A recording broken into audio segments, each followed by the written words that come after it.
Dans cette vidéo, j'aimerais parler de nos vides. Nos vides, c'est l'élément essentiel qui détermine pourquoi est-ce qu'on fait ce qu'on fait, qui détermine nos motivations, qui détermine nos désirs et qui détermine ultimement notre direction, notre destinée.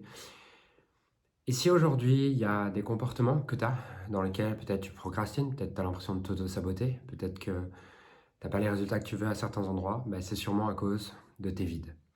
Et aujourd'hui, ils sont probablement inconscients, ces vides. Donc, tu as ces motivations inconscientes, ces conflits internes. Et tu sais pas forcément comment faire pour t'en libérer, comment faire pour cesser de procrastiner, comment faire pour arrêter de te saboter, comment faire pour réellement avancer. Et dans cette vidéo, j'aimerais justement t'expliquer qu'est-ce que nos vides, d'où ils viennent, comment est-ce qu'on peut les changer et ultimement, comment est-ce qu'on peut prendre pleinement le contrôle de notre direction, de nos actions, de tout ce qu'on fait au quotidien. Et comment est-ce qu'on peut vraiment se sentir aux manettes de ça. Alors tu m'as peut-être déjà entendu dire que tout ce que l'on fait, toutes les actions et les décisions que l'on prend sont basées sur la perception de ce qui va nous donner le plus d'avantages pour le moins d'inconvénients relativement à nos valeurs hautes. C'est une phrase qui vient du docteur John de Martini et qui nous explique que concrètement, si on fait quelque chose, c'est uniquement parce qu'on perçoit plus d'avantages que d'inconvénients à le faire relativement à nos valeurs les plus hautes. Maintenant, ça veut dire que nos actions sont basées sur nos valeurs. Mais plus important encore, d'où viennent nos valeurs? Et quand je parle de valeurs, j'ai fait un épisode entier sur les valeurs, donc je vais le mettre en description et je t'invite à aller le revoir.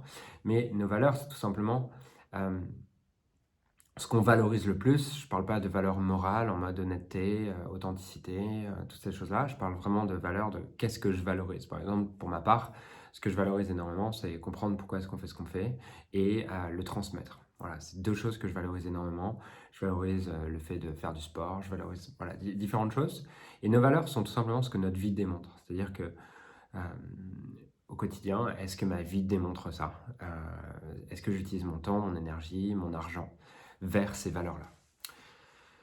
Et ces valeurs, en fait, elles viennent de nos vides perçus. Puisque dès lors qu'on perçoit un vide, un manque, on va vouloir le combler et ça va devenir une valeur. Par exemple, pour moi, un des plus gros vides de ma vie, ça a été entre mes 15 et mes 23 ans de ne pas comprendre euh, pourquoi est-ce que j'ai des addictions et surtout de ne pas réussir à prendre le contrôle de mes addictions. De là, ce que j'ai perçu dans cette période-là, c'était la perception que je n'ai pas les outils, je n'ai pas la compréhension qui me permet de me libérer de mes addictions.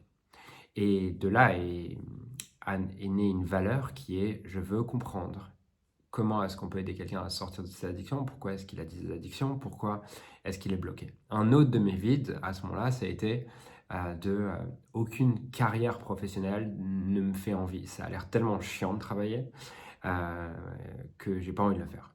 Et de là est née une autre valeur qui est la valeur de comprendre comment fonctionne le business et surtout de comprendre comment est-ce que je peux gagner de l'argent en faisant ce que j'aime et en faisant uniquement ce que j'aime. Et on peut voir que notre destin et ce qu'on devient dépend essentiellement de ces vides, puisque de nos vides va émerger nos valeurs et de nos valeurs va émerger nos actions quotidiennes et de nos actions quotidiennes va déterminer notre destin, là où on arrive tout simplement. Le destin, ça vient de la destination qui est là où on arrive. Donc, comprendre nos vides, nos valeurs est essentiel si on veut comprendre notre destination et surtout si on veut influencer notre destination, pour faire évoluer notre destination. Seulement, comprendre nos valeurs, c'est comme comprendre un peu la conséquence. C'est comme essayer de changer ce qu'il y a à la surface sans changer la cause qui est le vide perçu. Prenons un exemple qui est si, quand j'étais petit, ma plus haute, un de mes traumas, c'était c'est pas mon cas, hein, mais c'est juste une illustration. Imaginons qu'un un de mes plus gros traumas, c'est j'ai vu mon père perdre son boulot à un moment donné, et du coup, je l'ai vu rentrer à la maison et je le voyais être inquiet et ne pas savoir comment est-ce qu'on allait continuer à gagner de l'argent, comment est-ce qu'on allait continuer à garder la maison et tout ça. En fait, de là, mon vide perçu le plus grand, c'est la sécurité financière et ouais, mon vide perçu le plus grand, c'est un manque de sécurité financière et du coup, de cette valeur, de ce vide va naître la valeur de je veux m'assurer d'avoir du contrôle et de la sécurité sur comment est-ce que je vais payer mon loyer demain. Si j'essaie de me lancer dans l'entrepreneuriat et que j'ai toujours ce vide perçu, je peux me dire: «Je veux devenir entrepreneur», je peux avoir de la frustration à être salarié, mais en fait, si c'est mon plus gros vide perçu, mon inconscient va s'assurer de tout faire pour que je ne devienne pas entrepreneur, par exemple. Parce que mon plus gros vide est celui-là. Et on peut essayer d'aller chercher de la motivation à entreprendre. Le problème, c'est que mon inconscient fera tout pour s'assurer que je ne prenne pas le risque d'être dans la même situation que mon père, puisque c'est le plus gros, c'est le plus gros vide que j'ai perçu. Et donc, la première étape, si je veux transformer mes comportements, si je veux transformer mes motivations, si je veux transformer mes décisions et mes actions au quotidien, c'est un, de comprendre mes vides, et deuxièmement, à partir de cette compréhension de mes vides, éventuellement, de décider de les changer. Comment découvrir nos vides les plus importants pour pouvoir agir sur la source la plus importante de nos motivations? Alors, j'ai 9 questions qui vont nous aider à trouver nos vides, que tu peux noter et tu peux prendre un temps en dehors pour y répondre. La première, c'est: qu'est-ce que tu as perçu le plus comme manquant dans ta vie jusqu'à maintenant? Je t'invite à revenir entre mes 0 et mes 10 ans, entre mes 10 ans et mes 20 ans, puisque c'est là où la plupart de ton inconscient et de ta psychologie se créent. Entre mes 0 et mes 5 ans, entre mes 5 ans et mes 10 ans, entre mes 10 ans et mes 20 ans, qu'est-ce que j'ai perçu comme le plus manquant intellectuellement, spirituellement, professionnellement, relationnellement, socialement, physiquement? Par exemple, moi, ce que j'ai perçu comme le plus manquant dans cette période-là, la première chose, j'en étais pas conscient, mais c'est ma mère qui me l'a raconté. C'est une des choses qui m'a manqué, c'est que j'ai marché beaucoup plus tard que les autres, puisque j'ai une malformation à la naissance, je me suis fait opérer. Et du coup, jusqu'à 2 ans, je crois que je marchais pas, alors que tous les enfants marchent normalement. Et, et du coup, étonnamment, derrière, j'ai beaucoup valorisé le sport, j'ai été sportif de haut niveau, parce que le vide, c'était pouvoir bouger mon corps, et je finis sportif de haut niveau à l'âge de 15 ans, quoi. Une autre question qui peut être intéressante, c'est qu'est-ce qui était le plus manquant chez tes parents? Puisque c'est quelque chose qui a déterminé tes vides. Une autre question, troisième question, qu'est-ce que tes amis, camarades, frères et sœurs avaient que tu n'avais pas? Quatrième question, qu'est-ce que tu désirais, recherchais, mais que tu ne pouvais pas avoir? Qu'est-ce que tes parents, amis, profs, docteurs, frères et sœurs disaient que tu ne pourrais jamais avoir? Par exemple, je me souviens d'un moment, moi, à 14 ans, où je me fais défoncer par un entraîneur parce que, pour une raison qui n'est pas très importante pour cette vidéo, mais voilà, je me fais défoncer, je me fais pourrir. On est en réunion avec tous les autres joueurs et on est 15 dans cette réunion. Donc il y a 3 entraîneurs et 12 joueurs. Et je me fais pourrir. Je me fais vraiment pourrir et il finit en disant: de toute façon, si tu changes pas ça, si tu n'arrives pas à t'affirmer, tu feras jamais rien de ta vie. Et tu feras jamais rien de ta vie. Et il me défonce comme ça. Moi, à ce moment-là, je le vis un peu comme une forme d'humiliation. Mais derrière, ça drive une valeur de: on va voir si je ferai jamais rien de ma vie. Et donc, le vide, c'est qu'on me dise que je ferai jamais rien de ma vie. Et ça crée la valeur de: je veux faire vraiment quelque chose de ma vie. Qu'est-ce que tu avais, mais qui t'a été repris? Ça peut aussi être la source de valeur. Quels étaient les moments les plus traumatiques de ta vie? Et dans ces moments, qu'est-ce qui t'a manqué?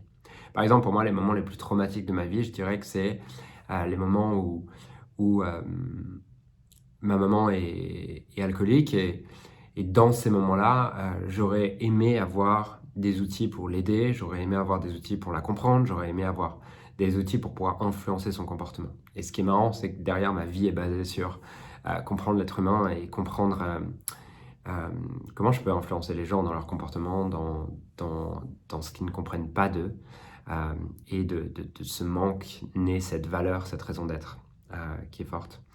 Ensuite, quels étaient les moments les plus exceptionnels de ta vie? Et dans ces moments, qu'est-ce que tu avais qui t'a été retiré plus tard? Voilà. Et dernière question, qu'est-ce que tu as perdu à un moment donné qui t'a fait souffrir? De ces questions, tu vas identifier tout un lot de vides, de choses qui t'ont manqué, et tu verras que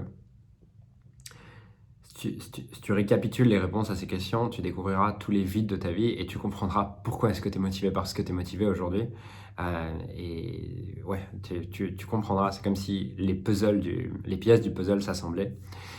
Et ce qui peut arriver, c'est que de là, il y a des choses sur lesquelles tu te dis, ok, en fait, ça me plaît d'être motivé par ça, et d'autres sur lesquelles tu te dis, en fait, c'est trop une obsession dans ma vie, et je vois que ça me limite à plein d'endroits, je vois que ça crée des conflits de valeurs, je vois que ça crée des intentions contradictoires, et j'ai envie de changer ça, j'ai envie d'agir là-dessus. Et une fois que tu as pris conscience de tes vides, donc de chaque vide va naître une valeur qui va déterminer ton destin, puisque notre hiérarchie de valeurs détermine notre destin, où est-ce qu'on va arriver demain. Et si tu te rends compte qu'il y a des vides qui ne t'amènent pas là où tu veux et que tu aimerais les changer, il existe deux choses que tu peux changer. Il existe deux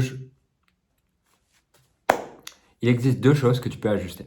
La première, c'est tu peux diminuer un vide perçu à certains moments. Et le deuxième pouvoir que tu as, c'est à l'inverse, d'augmenter le vide perçu à un moment donné pour augmenter la valeur. Je vais te donner un exemple. Diminuer le vide, c'est par exemple sur absolument faire quelque chose de ma vie, absolument être reconnu et que tout le monde se dise waouh, il a fait quelque chose de sa vie. De ce moment où cette valeur qui venait d'un vide qui était ce moment avec cet entraîneur, en fait, à ce moment-là, je peux revenir dans ce moment et changer l'expérience traumatique en me demandant, ok, à ce moment-là, qui me soutient, qui m'encourage, de manière à voir qu'à ce moment-là, il y a autant des gens qui croient en moi que des gens qui ne croient pas en moi. Et si je change la perception du moment initial, je change le vide du moment initial, puisque si je le vois différemment, je vais avoir un autre vide qui va émerger. Enfin, surtout ce vide va être rempli. En fait, si j'arrive à voir que dans cette situation, il y avait aussi des gens qui me soutenaient. Et je peux me demander c'était quoi les bénéfices dans ce moment, de manière à diminuer la charge émotionnelle liée à ce moment. Et si je diminue la charge émotionnelle liée à ce moment, je vais aussi faire évoluer le vide lié à ce moment, ce qui va me donner plus de contrôle et de pouvoir sur cette valeur qui jusqu'à ce moment-là était inconsciente et obsessive.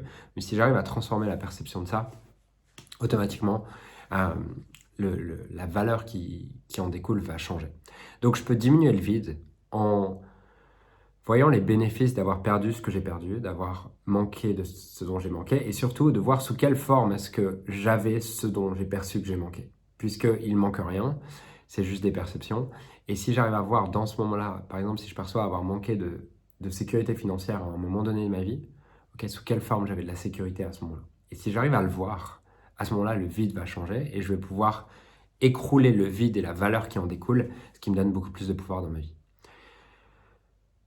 Une autre chose qu'on peut utiliser, c'est le fait d'augmenter la perception d'un vide. Pourquoi est-ce que c'est important? Parce que de nos vides viennent nos valeurs, viennent nos désirs et viennent notre envie de nous lever le matin. Si on n'a plus aucun vide, on n'a plus aucune envie de se lever le matin. Et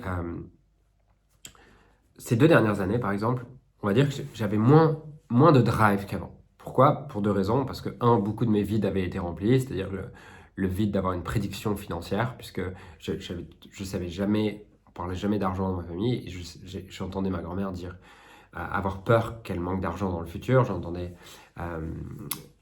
Je voyais ma mère ne pas travailler et je me disais, merde, est-ce qu'on gagne de l'argent? Est-ce qu'on va encore en avoir? Comment on fait pour payer tout ça? Et j'avais un vrai vide autour de la prédictabilité financière et du fait ouais, est-ce qu'on va avoir de l'argent ou pas? Et en gagnant de l'argent, je suis arrivé à un moment donné où j'avais plus ce vide, donc j'avais plus non plus l'envie de travailler. En tout cas, j'avais beaucoup moins l'envie de travailler qu'avant. Il y avait une partie de mon drive que j'avais perdu puisque le vide était rempli. Et ce qui m'est arrivé, c'est que récemment, j'ai fait un séminaire avec les clients du programme Mastery et à la fin, j'ai vu la transformation de ces clients devant moi et je me suis dit, waouh, en fait, je veux plus de ça. Et ça a laissé émerger un nouveau vide qui est la transformation qu'on propose à travers Mastery. Plus de gens doivent y accéder et ça crée un vrai vide de tous ces gens qui n'ont pas accès à ce qu'on propose dans Mastery. C'est un vrai manque pour moi parce que je vois à quel point ça pourrait transformer leur vie. Et de ce vide, créer une nouvelle valeur de « Ah, en fait, j'ai vraiment envie de faire croître l'entreprise ». Et donc, on peut aussi augmenter le vide, si on veut, pour augmenter le drive qui va avec. Et comment est-ce qu'on augmente le vide? En ayant plus de perception d'inconvénients, de douleurs, si on ne le remplit pas. Par exemple, aujourd'hui, je peux par exemple, c'est un exemple, hein, c'est pas mon cas, mais je peux peut-être me dire, je suis pas très en santé, mais pour autant dans mon corps, je sens pas le vide d'aller faire du sport, je sens pas le vide de prendre soin de ma santé. Et peut-être si je relie, OK, c'est quoi les inconvénients pour mes enfants? C'est quoi les inconvénients pour des choses qui sont vraiment importantes pour moi si je prends pas soin de ma santé? Bah, petit à petit, je vais augmenter le vide de pas être dans la meilleure santé possible et la valeur et la motivation qui en découle va aussi augmenter. Et si tu veux aller plus loin, on organise très bientôt la Coaching Week, qui est un événement exceptionnel en francophonie, dans lequel on va en profondeur et tu verras des coachings devant toi et tu verras aussi, on ira bien plus en profondeur que là dans cette vidéo de 10-15 minutes sur pourquoi est-ce qu'on fait ce qu'on fait et surtout comment transformer les blocages en quelques dizaines de minutes seulement. Donc je t'invite sous cette vidéo, tu dois avoir le lien pour t'inscrire. Et moi, j'espère passer cette semaine avec toi. Tu vas voir, ça va être incroyable. C'est un événement gratuit. À chaque fois, les gens disent ça vaut plus que des formations de coaching que j'ai payé des milliers d'euros. Donc, assure-toi de t'inscrire. Et j'espère que cette vidéo t'a plu, en tout cas. Et je te dis à très vite pour une prochaine vidéo.